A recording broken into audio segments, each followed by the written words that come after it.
TBC Tamil News. டிபிசியின் தலைப்புச் செய்திகள். இலங்கை இந்திய எல்லைப் பகுதியை பாதுகாப்புத்துறை மத்திய இணை அமைச்சர் சஞ்சய் சேத் ஆராய்ந்துள்ளார். இலங்கையில் நீதித்துறையின் சுதந்திரத்தை பாதுகாக்க வேண்டும் என ஐக்கிய நாடுகள் மனித உரிமை பேரவையில் இலங்கை தொடர்பான தீர்மானத்துக்கு இணை அனுசரணை வழங்கிய நாடுகள் வேண்டுகோள் விடுத்துள்ளன. ஐக்கிய நாடுகள் மனித உரிமைகள் பேரவையின் சாட்சியங்கள் சேகரிக்கும் பொறிமுறையை நிராகரிப்பதாக ஐக்கிய நாடுகளுக்கான இலங்கையின் பதிவிட பிரதிநிதி ஹிமாலி அருணதிலக்க தெரிவித்துள்ளார்.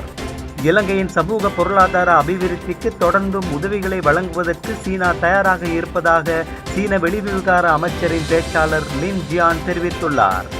தற்போதைய நிலைமையை சரிசெய்து புதிய பொருளாதாரத்தை நோக்கி நாட்டை கொண்டு செல்லாத பட்சத்தில் மீண்டும் வீழ்ச்சியை சந்திக்க நேரிடும் என ஜனாதிபதி ரணில் விக்ரமசிங்க எச்சரிக்கை. உயிர்த்த ஞாயிறு தாக்குதலின் பின்னர் கர்தினல் மல்கம் ரஞ்சித் ஆண்டகைக்கு கிடைத்த பணம் பாதிக்கப்பட்டவர்களுக்கு முழுமையாக சென்றடையவில்லை. இத்தனை நாட்களாக அமைக்கப்பட்ட அரசாங்கங்கள் மக்கள் சார்பான அரசாங்கங்கள் அல்ல என்று தேசிய மக்கள் சக்தியின் தலைவர் அனுரகுமார திசாநாயக்க தெரிவித்துள்ளார். பணி புறக்கணிப்பு போராட்டத்தை முன்னெடுப்பதற்கு அகில இலங்கை ஒன்றிணைந்த கல்விச்சாரா ஊழியர்கள் சங்கம் தீர்மானித்துள்ளது. வணக்கம். நீங்கள் இணைந்திருப்பது டிபிசியின் காலை தமிழ் செய்திகளுடன். இனி விரிவான செய்திகள். இலங்கை இந்திய எல்லைப் பகுதியை பாதுகாப்புத்துறை மத்திய இணை அமைச்சர் சஞ்சய் சேத் ஆராய்ந்துள்ளார். தனுஷ்கோடி அரிச்சல் முனை கடற்கரையிலிருந்து நீரிலும் நிலத்திலும் செல்லக்கூடிய ஹோவர்கிராப்ட் கப்பலின் ஊடாக பயணம் செய்து இந்திய இலங்கை எல்லைப் பகுதியை அவர் ஆராய்ந்துள்ளார். இந்திய கடலோர காவற்படை அதிகாரிகளின் ஒத்துழைப்புடன் நடைபெற்ற இந்த இணை அமைச்சரின் கள விஜயத்தின் போது தனுஷ்கோடி முதலாம் மனத்திட்டையும் பார்வையிட்டுள்ளார். இதனையடுத்து இந்திய இலங்கை எல்லையில் உள்ள இந்திய தேசிய கொடிக்கு மதிப்பளிப்பதோடு கடலோர காவற்படை அதிகாரிகளுடன் இணைந்து புகைப்படமும் எடுத்துக்கொண்டார். இந்திய வெளிவிவகார அமைச்சர் ஜெய்சங்கர் இலங்கை விஜயத்தினை நிறைவு செய்து கொண்டு மீண்டும் டெல்லி திரும்பி 24 மணி நேரத்துக்குள் இந்த ஆய்வுகள் நடைபெற்றுள்ளமை குறிப்பிடத்தக்கது.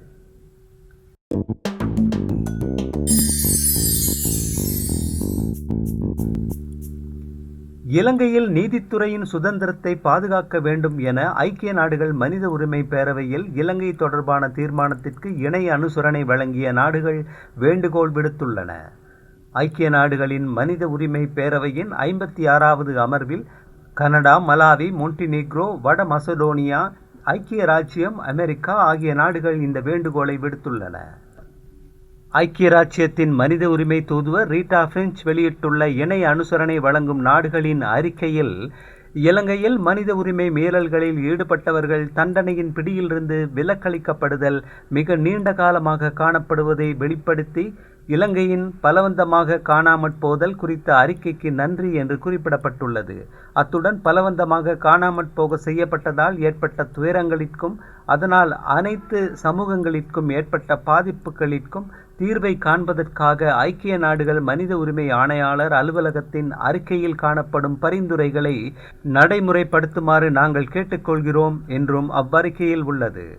மேலும் இலங்கை அரசாங்கம் உருவாக்கும் நடைமுறைப்படுத்தும் பயங்கரவாத எதிர்ப்பு சட்டமூலம், நிகழ்நிலை பாதுகாப்பு சட்டமூலம் உட்பட புதிய சட்டமூலம் எதுவும் அதன் மனித உரிமை கடப்பாடுகளை நிறைவேற்றுவதாக காணப்பட வேண்டும், கருத்து சுதந்திரத்தை பாதுகாப்பதாக காணப்பட வேண்டும், நீதித்துறையின் சுதந்திரத்தையும் நாட்டில் சட்ட அமைப்புகளின் சுதந்திரம் வெளிப்படைத்தன்மையும் பாதுகாக்க வேண்டியதன் அவசியத்தை நாங்கள் வலியுறுத்துகிறோம். யாழ்ப்பாணத்தில் உயர் பாதுகாப்பு வலயங்களில் காணிகள் விடுவிக்கப்பட்டதை வரவேற்கிறோம் என்றும் அவர் குறிப்பிட்டுள்ளார். அத்துடன் இலங்கையின் வடகிழக்கு பகுதிகளில் காணிகளை கைப்பற்றும் நடவடிக்கைகளால் பதற்ற நிலை காணப்படுவதாக வெளியான தகவல்களால் நாங்கள் கரிசனை அடைந்துள்ளோம். ஜெனீவா தீர்மானத்திற்கு அனுசரணை வழங்கிய நாடுகள் கண்மூடித்தனமான கைதுகள், தேடுதல் நடவடிக்கைகள், போலீசாரின் நடவடிக்கைகள் போது தடுத்து வைக்கப்படுதல் குறித்தும் கரிசனை அடைந்துள்ளதாக தெரிவித்துள்ளன என்றும் குறிப்பிடப்பட்டுள்ளது. அதே நேரம் இலங்கை அரசாங்கம் நிலை மாற்றுக்கால நீதி பொறிமுறைகள் சுயாதீனமானவையாக, அனைவரையும் உள்வாங்குபவையாக, பக்கச்சார்பற்றவையாக, வெளிப்படைத்தன்மை மிக்கவையாக, பாதிக்கப்பட்ட மக்களின் தேவைகளை பூர்த்தி செய்பவையாக காணப்படுவதை உறுதி செய்ய வேண்டும் என்றும் குறித்த அறிக்கையில் இணை அனுசரணை நாடுகள் வேண்டுகோள் விடுத்துள்ளன.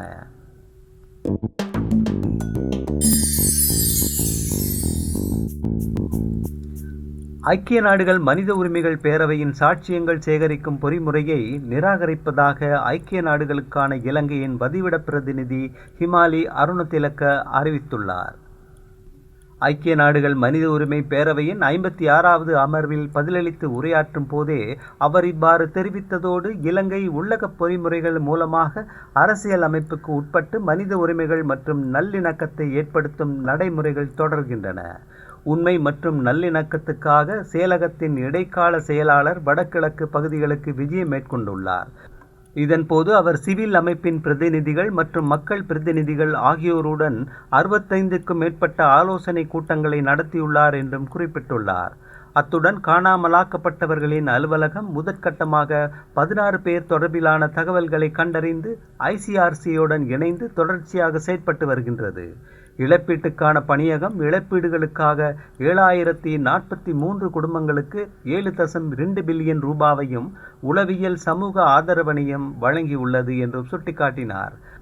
அதே நேரம் இந்த சபையானது மனித உரிமைகள் சம்பந்தமான சவால்கள் மிக்க மதிப்பீட்டை இரட்டை நிலைப்பாடுகளின்றி மதிப்பீடுகளை செய்ய வேண்டும். எந்த ஒரு தரப்பினதும் தன்னிச்சையான மற்றும் ஒருதலை பட்சமான நடவடிக்கைகளை இலங்கை கடுமையாக எதிர்க்கின்றது என்றும் அவர் விமர்சனம் வெளியிட்டார். மேலும் மனித உரிமைகள் பேரவை வழங்கிய வாக்குறுதிகளை மீறலும் அரசியல் மயமாக்குதலும் அதன் பணிகளில் நம்பிக்கை இழப்பதற்கு வழிவகுக்கும். அதேபோன்று 46.1 மற்றும் 51.1 ஆகிய தீர்மானங்களின் அடிப்படையில் ஆதாரங்களை நாட்டுக்கு வெளியே இருந்து சேகரிக்கும் பொறிமுறையை இலங்கை அரசாங்கம் நிராகரிக்கின்றது. இது அனைத்து நாடுகளுக்கும் பரந்தளவிலான சட்டம் மற்றும் தாக்கங்களை கொண்டுள்ளன. இந்த செயற்பாட்டினால் இலங்கையில் உள்ள சமூகங்களை துருவப்படுத்துவதுடன் உறுப்பு நாடுகளிடத்தில் காணப்படும் உள்ளக வளங்களை வடிகட்டுவதில் பற்றாக்குறையான நிலையாகவும் அமைந்துள்ளது என்றும் அவர் கூறியுள்ளார்.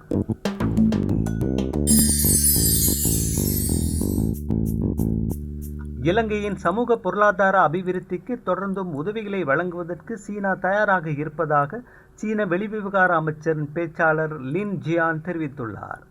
இலங்கைக்கும் சீனாவின் எக்ஸிம் வங்கிக்கும் சீனா அபிவிருத்தி வங்கிக்கும் இடையில் இறுதி உடன்படிக்கையை எட்டுவதற்கான முன்னேற்றம் குறித்து செய்தியாளர்கள் எழுப்பிய கேள்விக்கு பேச்சாளர் லின் ஜியான் பதிலளித்தார். இலங்கை மற்றும் சீனாவின் 13வது சுற்று ராஜதந்திர ஆலோசனைகள் பெய்ஜிங்கில் நிறைவடைந்ததை அடுத்து இலங்கையின் வெளிவிவகார செயலாளர் அருணி விஜயவர்தன மற்றும் சீன மக்கள் குடியரசின் வெளியுறவுத்துறை துணை அமைச்சர் சன் வெய்டாங் ஆகியோர் கலந்து கொண்டதை அடுத்து இந்த கேள்வி எழுந்தது. அதற்கு பதிலளித்த அவர், இலங்கையின் சமூக பொருளாதார அபிவிருத்திக்கு சீன தரப்பு எங்களின் திறனுக்கு ஏற்றவாறு உதவிகளை வழங்கி வருகிறது. இலங்கையின் கடன் நிலைத்தன்மைக்கு ஆதரவளிக்க தொடர்புடைய நாடுகள் மற்றும் சர்வதேச நிதி நிறுவனங்களுடன் தொடர்ந்து பணியாற்ற நாங்கள் தயாராக உள்ளோம் என்றார். இலங்கை மற்றும் சீனாவின் 13வது சுற்று ராஜதந்திர ஆலோசனைகள் முடிவடைந்தது. இலங்கையின் முடங்கும் கடன் சுமையில் முதன்மையான கவனம் செலுத்தப்பட்டது. நிதி உதவியை பெறுவதை நோக்கமாக கொண்ட பேச்சுக்கள் சீனா எக்ஸிம் வங்கி அல்லது சீனா வளர்ச்சி வங்கி ஆகியவற்றுடன் இறுதி கடன் ஒப்பந்தங்கள் குறித்து உறுதியான அறிவிப்புகள் எதுவும் வெளியிடப்படவில்லை.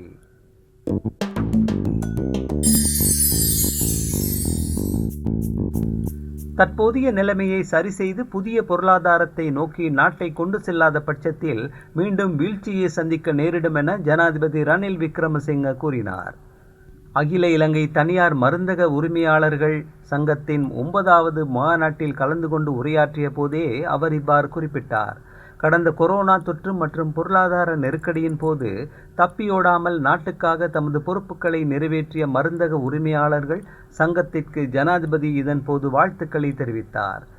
இலங்கையை வழிநடத்தும் திட்டம் சரியானதென பணிப்பாளர்கள் குழுவின் 2ஆம் சுற்று கலந்துரையாடலில் சான்றுபடுத்தப்பட்டுள்ளதாக அவர் கூறினார். அதன்படி கடனை செலுத்த கால அவகாசம் கிடைத்துள்ளதுடன் தற்போது சீனாவுடன் கலந்துரையாடி வருவதாக பாரிஸ் கிளப்பில் உள்ள நாடுகள் மற்றும் ஏனைய கடன் வழங்குநர்களுடன் கலந்துரையாடி உடன்பாட்டை எட்டவும் எதிர்பார்ப்பதாக ஜனாதிபதி தெரிவித்தார். போட்டி நிறைந்த பொருளாதாரத்தை உருவாக்கி செயற்கை நுண்ணறிவு உள்ளிட்ட தொழில்நுட்பங்களை பயன்படுத்தி புதிய நாட்டை உருவாக்க வேண்டுமெனவும் ஜனாதிபதி ரணில் விக்ரமசிங்க மேலும் தெரிவித்தார்.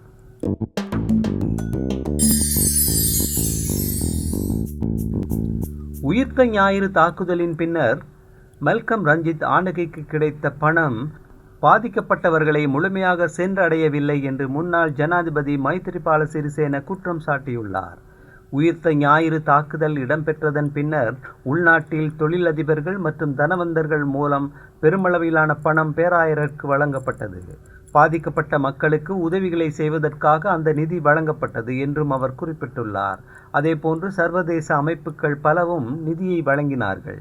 ஆனால் அந்த பணம் பாதிக்கப்பட்ட மக்களை முழுமையாக சென்றடையவில்லை. ஆகவே பேராயர் தனக்கு கிடைத்த மொத்த நிதி எவ்வளவு, அதில் எவ்வளவு பாதிக்கப்பட்ட மக்களுக்கு வழங்கப்பட்டது என்பதை தெளிவுபடுத்த வேண்டும். வெளிப்படைத்தன்மையுடன் அதனை அவர் பகிரங்கப்படுத்த வேண்டும் என்றார்.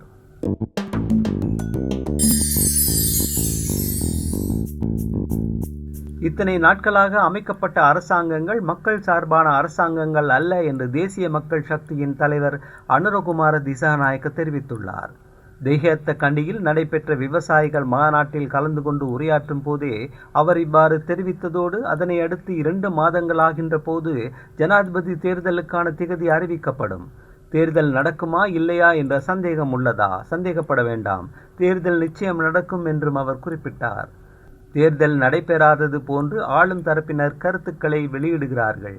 அது அச்சத்தின் காரணமாக வெளிவருகின்ற கருத்துக்களாகும். குறிப்பாக தோல்வி அச்சத்தின் காரணமாக வருகின்ற கருத்துக்கள் என்பதை மனதில் கொள்ள வேண்டும் என்றும் அவர் கூறினார். தேர்தல் உரிய காலத்தில் நடைபெறும் என்று தேர்தல்கள் ஆணையாளர் நாயகம் தெரிவித்துள்ளார். அதனால் நீங்கள் அச்சம் கொள்ள வேண்டிய அவசியமில்லை என்று அனுரகுமார திசாநாயக்க தெரிவித்துள்ளார்.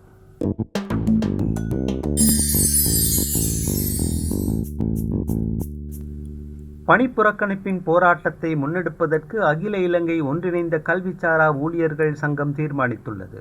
அரச பாடசாலைகளில் உள்ள கல்விச்சாரா ஊழியர்களின் தொழிற்சங்க பிரச்சினைகளுக்கு அரசாங்கம் இதுவரை தீர்வு வழங்காமைக்கு எதிர்ப்பு தெரிவித்து அந்த சங்கம் பணிப்புறக்கணிப்பை மேற்கொள்ளவுள்ளது. இதற்கமைய எதிர்வரும் 24, 25 மற்றும் 26ஆம் திகதிகளில் தொழிற்சங்க போராட்டத்தை முன்னெடுக்க உள்ளதாக அகில இலங்கை ஒன்றிணைந்த கல்விச்சாரா ஊழியர்கள் சங்கத்தின் தலைவர் குமுது கட்டபொழுகே தெரிவித்துள்ளார். அந்த செய்தியுடன் நிறைவுக்கு வருவது டிபிசியின் இன்றைய காலை தமிழ் செய்திகள். மீண்டும் மாலை தமிழ் செய்திகளோடு மீண்டும் சந்திப்போம். வணக்கம்.